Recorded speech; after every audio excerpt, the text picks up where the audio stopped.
Musakhan is gotta be the most classic Palestinian recipe there is. If anyone asked me what is the most classic Middle East Palestinian recipe, I would say this, because I know that we share a lot of our cuisine with the Middle East, but this recipe specifically is very, very Palestinian. We usually make it with taboon bread, which is this bread that is usually cooked in old school stone ovens on the fire, and usually we eat everything with our hands, and it's so good. But of course, I knew that you guys probably are not used to eating with your hands and not used to using bread as cutlery, so I decided to make this in a way that you can eat this very easily, and in a way that you can have this as party finger food, because it's in little tiny little wraps where you can just have it, and it's so delicious and so cute looking. And the combination of the onion and the sumac has got to be one of my absolute favorite combos out there. It's so delicious and hearty and warmy, and just takes no time to make. All you need to do is really chop up the onion and cook them with the sumac, and then get some wraps and cut them in quarters, and then wrap up the onion inside the wraps and put them in the oven, and then they're ready. It really is such a simple and super easy recipe, and it is so delicious. If you guys have subscribed yet, then please hit the button down below, because I will be posting new delicious vegan Middle East recipes every Wednesday, so make sure you stay tuned. Okay, so this recipe is actually super easy and requires almost no preparation. So first we want, all we need to do to prep it up is just chop up the onions, which is super easy, obviously.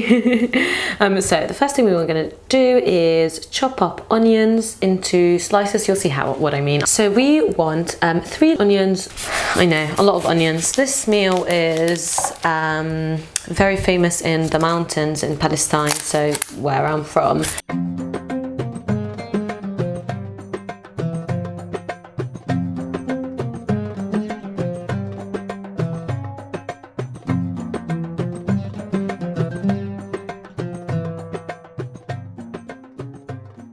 This is the most classic Palestinian recipe you can find. A lot of other recipes we share with the Arab world, but Msakhan is 100% Palestinian and is as Palestinian as it gets. And usually we don't have it in rolls. Why I'm making it in rolls? Just because it will be easier for you guys to eat. It will be like party food, or you can just have it on the side. But yeah, you can just snack on it easily, while our traditional recipe, it's just on very delicious homemade bread, made in khubz we call it. We make it in really old school ovens and with fire. It's, oh god, I remember once when we used to go hiking.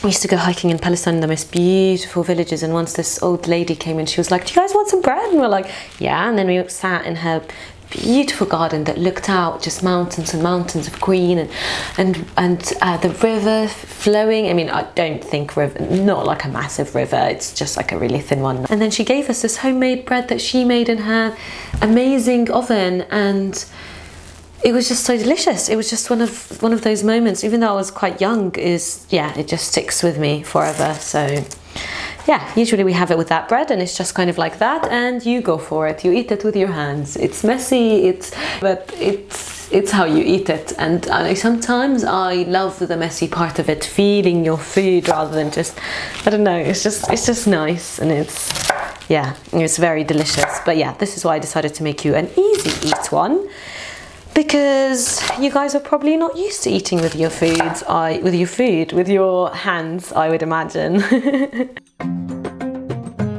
So this is kind of how you want it to be. This is what rish means. So this is the standard onion you kind of want to see. صباح ومساء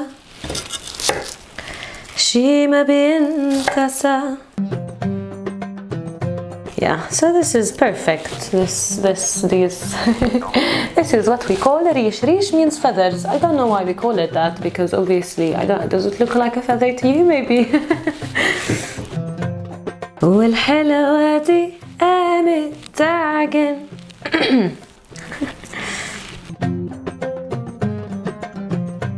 Alright, we're gonna have a lot of onions, so I don't know if these bowls will cut it, because this is only a half an onion's worth. I mean, this is the best way to do it. Just slice, slice, slice half. And then just make sure that they're all separated. And yeah, you're good to go, pretty much. Try to have a thin slices.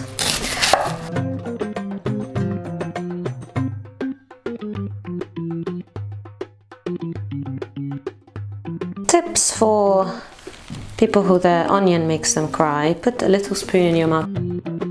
Okay, done with the preparation. Actually, I'm gonna just make sure. So we're gonna add, usually with this meal you have chicken, and I bought some fake chicken, obviously, some vegan stuff.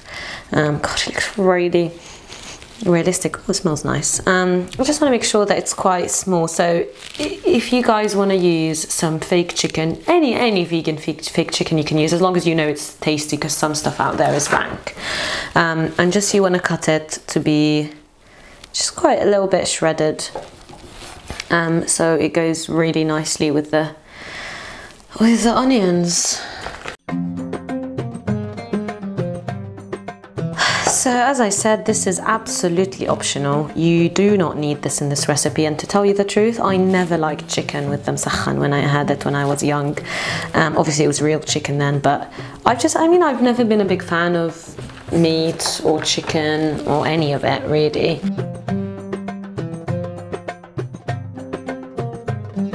But yeah, I say this is absolutely optional. I know that vegan chicken can be expensive sometimes. This definitely wasn't cheap. Honestly, you definitely do not need it with it. But if you fancy it and you want more protein as well to add in your meal, then yeah, then definitely try it, because that is the traditional one. Obviously traditional with the real chicken though. Alright, then that is us done with the preparation. Let's put stuff together now. Alright, so first we want to put the hob on a medium to high heat. We want that oil to get hot. So I'm personally going to use some olive oil. This is, I don't know if you can see how green it is. It's really hard to see if it's not in the light, but there you go. It's not actually this brand, it's just I use this bottle. And it's olive oil from my parents from Palestine. They sent it all the way here, bless their heart. Sent me just a care package after not seeing them for over a year. Okay, so you want to add a good chunk of olive oil. If you can't access good virgin olive oil, then honestly just use any oil. If you want to use rapeseed oil or any of them, whether, like, I know that rapeseed oil is healthier of course, then yeah, please do it. But if you can get your hands on some good olive oil, then I would always recommend it, because there's something so nice about that taste of olive oil. It's what we use, and this meal specifically is, as I said, the most classic Palestinian meal you could get. So you really, it would be nice to try it the proper, authentic way. And this, of course, is Baba's classic recipe. He always makes it for us, and it is delicious. I do love that both my parents cook and are very into cooking. I don't like it how sometimes, yeah, I just don't like gender norms, let's just say that, and gender roles. Right, that'll do. And now we just want them to get nice and soft, so let's just leave them a little bit until they get nice and soft. And you want to close on them, so just leave them like that for 10 minutes while stirring them constantly, and then we can add the spices. All right, let's see how they're doing. Give it a bit of a stir. So we just want to get them nice and soft, not crispy, just nice and soft. All right, that looks pretty good. We should cover it up again. I'm gonna close on it again. So you just want to keep mixing it until, as I said, it gets nice and soft. The reason why we close the lid is because then the condensation helps make the onions soft.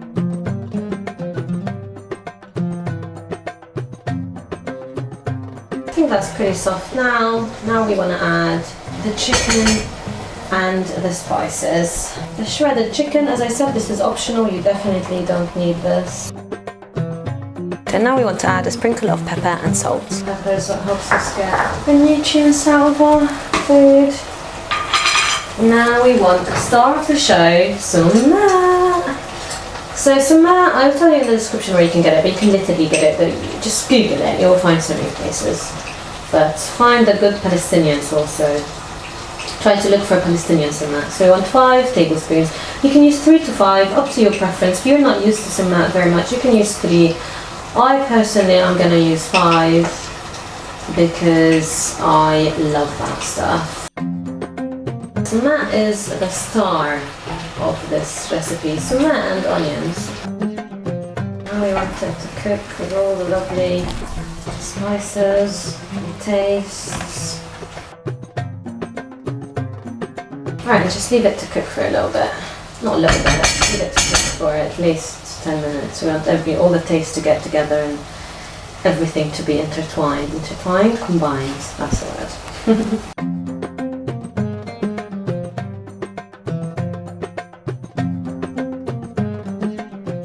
Right, let's just leave it for another couple of minutes and then we can start rolling it up. Oh, it smells so good.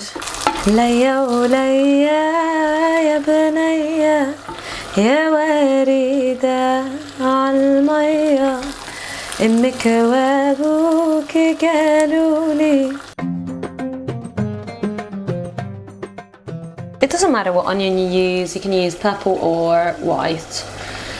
I remember when my friends had this for the first time, my friends from England, they were like, oh my god, this is the best onion pizza ever. It just cracks me up that they called it onion pizza. Right, that will do. I think I'm gonna let's have a bite of the onion first. That is a good test always. If it's too crunchy still, then no. I mean, obviously we're gonna still cook it in the oven as well, but oh my god, that's hot. I'm with it. Oh my god. That is so good.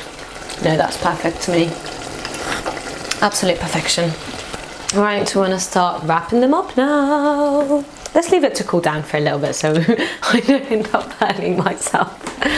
So now we want to get to the rolling bit. I just realised that it wasn't recording for ages. So I rolled a good chunk of them and it wasn't recorded, but that's that. So let's not let what we can't control annoy us. The past is the past. Right, so you want to get a tortilla wrap and you want to cut it in quarters or in half, depending how strong your rolling skills are. I'll just do one with each, so let's do ones with quarters and some with halves. I was doing this one when I realised that I wasn't recording, so let's carry on. So you just want to put it on the outskirts. And then you just want to roll it up. Roll it up, roll it up. Lovely. Put it in the baking tray. Let's do one with a half because why not? It'll just be bigger, that's all. It'll still be delicious. Squeeze and roll. Here we are. And if any use out, you can just take them out. I prefer little ones, so I'm going to carry on with quarters.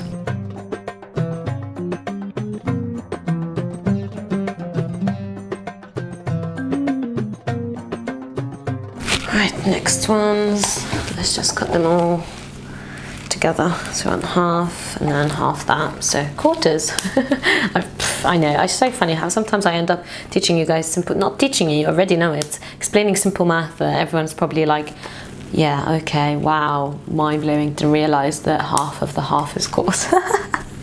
So never mind me when I explain simple little stupid things.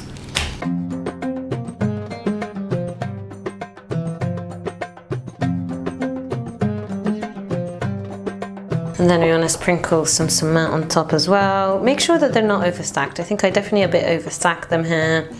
try to get them to not be overstacked. And just sprinkle it with some lovely Sumac on top. Not too much, but enough. Right, and now we put it in the oven on gas mark number 4 or 180 degrees for 10 to 15 minutes or until they are golden brown. And here are some of the Msakhan rolls when they are out of the oven. They're crispy, but they're still a bit soft, that you can have that bready taste to it, but still that crispiness. So this is kind of how you want them to look like, and that took me about 20 minutes, but just keep your eye on them and don't overstack them in the oven tray. Yeah, and here you have it. And we're all done. As we say in Arabic, صحتين وعافية. You can sprinkle it with some lovely Sumac on top, and you should definitely eat this with some Greek or normal yogurt, vegan one of course. And there you go, you just learned how to make the most Palestinian meal of all. Don't forget to tag me or send me a picture if you do attempt to make this or any of my other recipes, and don't forget to subscribe if you haven't, because I will be posting new delicious vegan Middle Eastern recipes every Wednesday, so make sure you stay tuned.